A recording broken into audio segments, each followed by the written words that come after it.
State legislators look for answers on sky-high Xcel Energy bills. The latest candidate to lead the Colorado Republican Party says he wants to move beyond election denialism. You know, like the stuff that he used to talk about.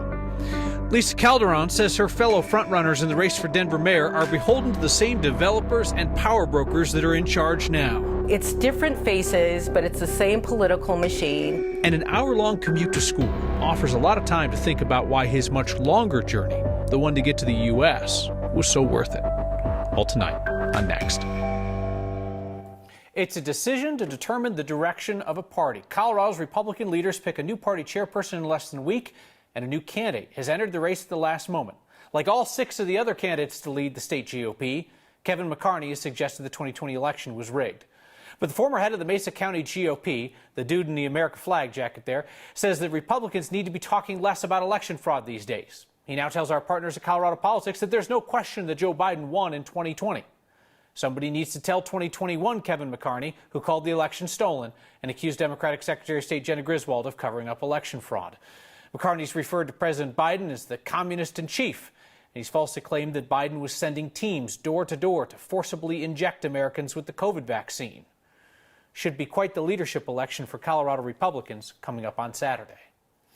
State legislators are starting their search for answers on why Xcel Energy bills are so high. Today's first meeting of a special committee on the issue was really just an appetizer before what could be quite the spicy dish next week when Xcel has to come in and answer questions directly.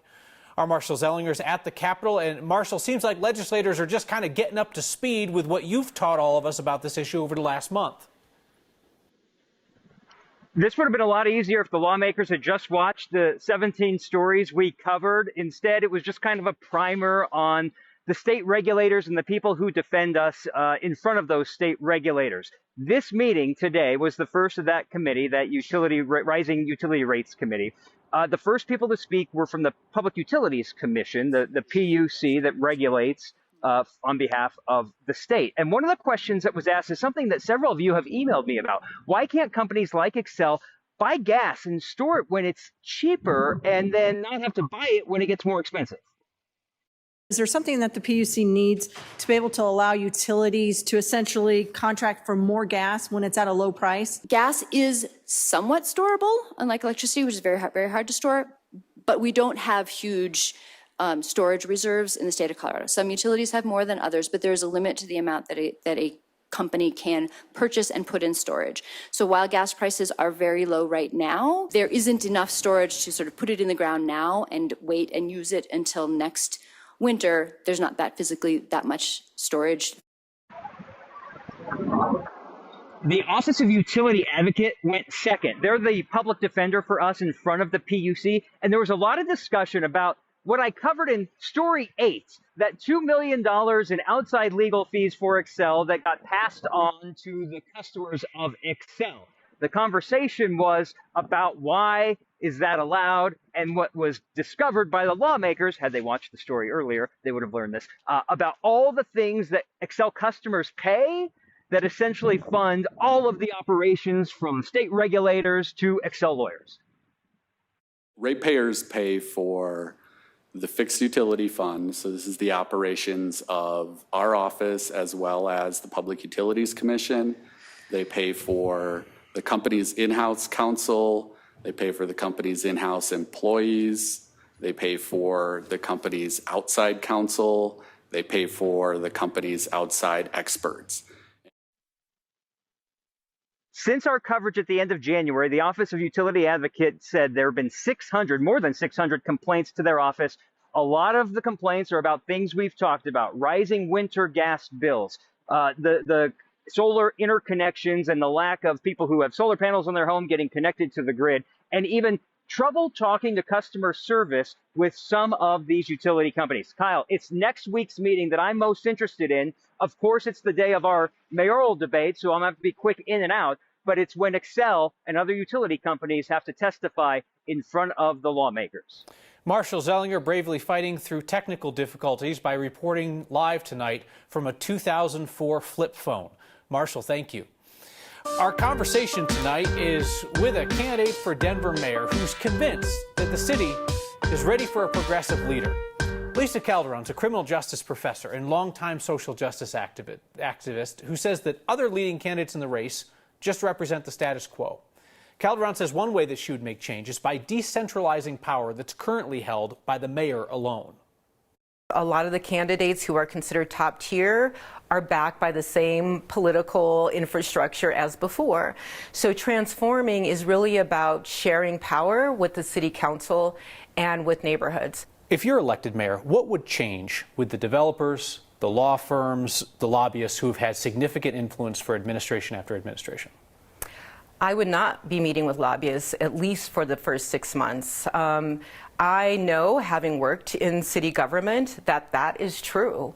They're knocking on your door. They know how to get on your schedule. They even offer you free trips. And that is not something that I would accept as mayor. So I believe that there needs to be a clear line, especially with corporate lobbyists who have had access to the mayor's office.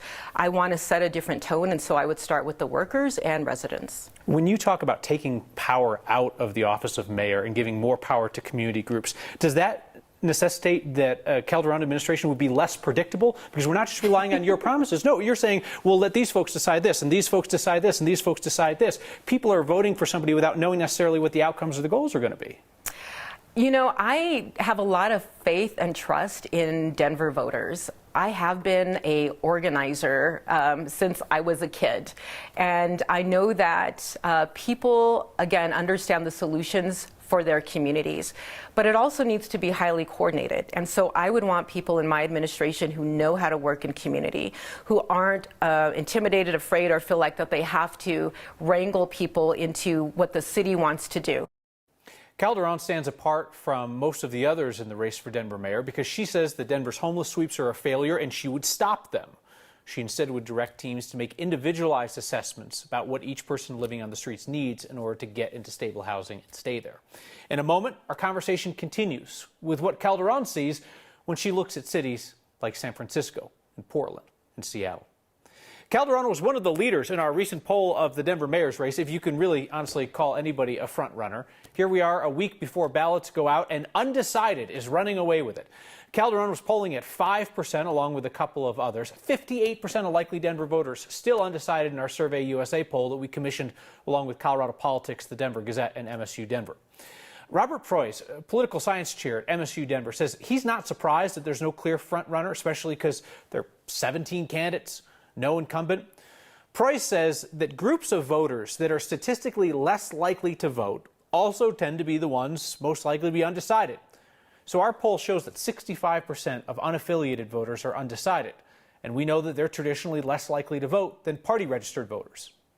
Older voters, 50 years plus, are much more likely to be undecided right now. Females are about 10 percentage points more likely to be undecided. Independents, of course, because there's not a partisan queue. It's a double-edged sword, actually. On one hand, they're the most likely to be influenced. On the other hand, they're also probably the least likely to vote. There's also the probability that some voters are just waiting for the field to be narrowed down for them. Reminder, it's going from 17 right down to 2 in the runoff. There's no in between. Typically, runoff elections across the country struggle to reach the same turnout percentage as the first round of voting. But in Denver's 2011 open mayoral race, voter participation actually increased when a pool of 10 candidates was cut to a 2-person runoff. I would encourage you, though, to not wait and to have somebody else decide your options for the runoff. So we're going to host a second mayoral debate with 11 candidates on Tuesday, March 14th. According to our poll, there are 11 candidates polling between 2 and 5%. They've been invited to debate and make their case to the majority of voters who remain undecided. Longtime community leader Lisa Calderon says a changing Denver is ready for a mayor who is not in the grasp of developers and lobbyists. Denver has gotten much more progressive. I'm a 4th-generation Denverite, and we are the most progressive we've ever been as a city. I'll ask her whether she thinks her ideas are radical and whether that's a bad thing. Next.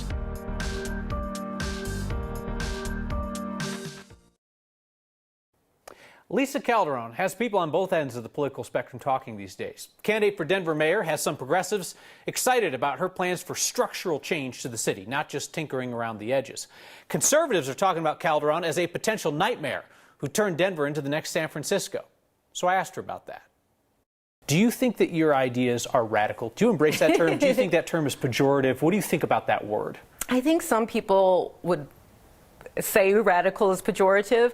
I don't, because it means the root of, right? We're going to go to the root causes. And that really is a foundation of my campaign. When we focus on the unhoused folks, the visible homelessness, we are not looking at the root causes of what got people there. You'll hear other candidates in the race warn that Denver is going the way of a San Francisco or a Portland or a Seattle. From where you sit, do you see those as examples of failed progressive governance? Well, I love those cities. And I visit those cities, and I think that those are things we can learn from those cities. So, for example, Seattle recently passed a social housing ordinance, and that is part of my housing plan is to look at, we can't build fast enough. We also can't just do temporary solutions. We have to look at really changing infrastructures. What it means is housing for people at different incomes. So even up to 120% AMI, area median income, which we know is actually going up every year, right? So that's not a great way to measure affordability. But in a social housing structure, you could be making, so I was a single parent at one point on public assistance, and I wouldn't pay more than 30% of that income. If I'm doing better, I get a job and I can pay more, still 30% of whatever income I'm making. If I lose my job, then I also don't pay more than 30%. The folks at the top tier are helping to subsidize those who need more help on the bottom income level. That means when you lose a job, you don't lose your housing. Can you do what you want to do as mayor without increased revenues by way of new taxation? I'm not opposed to taxes. I'm a good Democrat, been a lifelong Democrat, know that they pay for a lot of great things. But I also know that in an increasingly unaffordable city, that we have to figure out a way that we aren't squeezing the working class people, the elders on fixed incomes. There needs to be a balance, and right now we don't have that. And as mayor, I'd want to talk to a lot of smart tax people about how do we right-size that. In our full 25-minute conversation, we discussed Calderon's plan to have the city or service providers lease out properties, then lease them to people experiencing homelessness. Her ideas to make our streets safer, and her low opinion of the other frontrunners in the race. Our full interviews with the mayoral contenders are available on the Next YouTube channel and on 9news.com. It was certainly a wintry day out there. Had to deal with the fog as well as the freezing drizzle, some slick roads early this morning. And this pretty much has been the view all day long. Nothing but gray. This afternoon, we touched 35. Keep in mind our average for this time of the year. We are in March after all, low 50s and certainly nowhere near that record high of 72. Some 30s across the northeastern plains this afternoon. While you go up in elevation, you find some warmer temps like in Gunnison, Kremling, and Eagle. Tonight, we're watching the clouds starting to push off to the east. We'll get ready for the next round after midnight and continue throughout much of the day tomorrow. So once again, pretty much going to be a carbon copy of what we saw today. We do have a winter weather advisory going in El Paso County once again into early tomorrow, possibly some freezing drizzle with about 1/10 of an inch of ice accumulation possible. As we look overnight into early tomorrow, you'll notice eastern Colorado just socked in. We have those easterly winds that are ushering in that low cloud deck, as well as the possibility for a few isolated snow flurries. Around lunchtime, you might find a few sun breaks, but it's not going to last long. The evening wears on, and here comes this next storm that will bring a better shot for some snow showers around the northern mountains, but still looks like about 1 to 4 inches coming your way. Highs returning to the mid-30s for us tomorrow afternoon, but there's hope. Upper 50s into the 60s as we look ahead toward the weekend with, once again, the possibility for a few showers late Saturday night into Sunday morning. His family left their home in search of safety. Now, a Guatemalan refugee is acclimating to new life, a new school here in America. He tells us it's hard, but worth it. Next.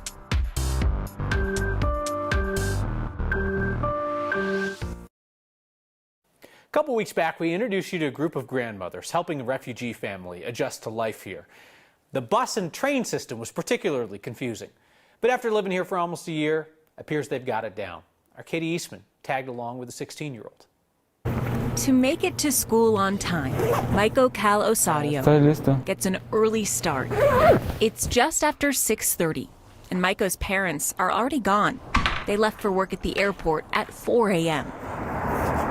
On this Friday morning, it's 12 degrees. And it's coming in 5 minutes. And the bus is late. It's so cool. None of this is normal for Maiko. Not the cold, not the cars, but he's getting used to it. Dos paradas. He has to. To make it to this moment, Maiko made it out of Guatemala. Principalmente mi mamá fue amenazada por el alcalde y a nosotros nos han pasado disparando junto con mi hermano. This new place is safe, but unfamiliar. Maiko and his family came to Colorado as refugees. His mom was an activist fighting against companies polluting the river that sustained their town. At home in Guatemala, Maiko only had to walk a few minutes to school. Volunteers from a resettlement agency taught him Denver's transit system. Hago todo el esfuerzo para llegar a la escuela, para aprender el idioma inglés, aprender nuevas cosas, algún día poder graduarme. Me gustaría estudiar algo relacionado a la medicina. But getting there starts here. Estos son mis amigos. Ella es de Guatemala, él es de Afganistán. His friends, they know what it takes. Porque, o sea, vienen de diferentes países como yo y, o sea, como que nos entendemos, algo así. Mi parada es University of Denver.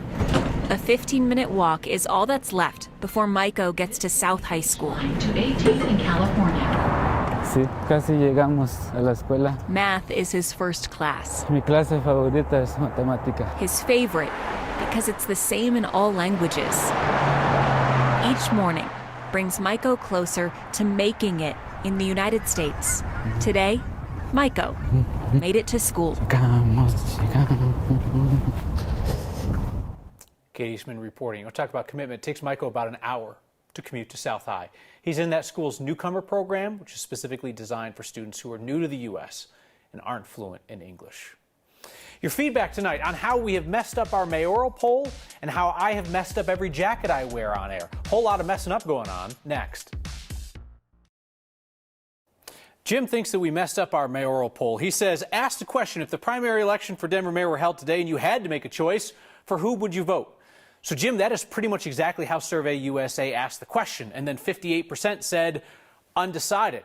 Then the question becomes, do you just throw out those undecideds as if they are no longer likely voters, which they say they are, and inflate all the candidates' percentages? Or do you show that 58% still said that they're undecided? Randall writes in my personal opinion, he says, male newscasters who wear a suit jacket with only one button fastened look sloppy. Randall, have you ever seen a man button both buttons on a suit coat? It is one of the most awkward and weird-looking things you'll ever see. That's what it looks like. That's why you always leave the bottom one unbuttoned. And Matt says, Commie Kyle is one of the worst people in the media in the nation. A national honor. That's special. I will see you next time.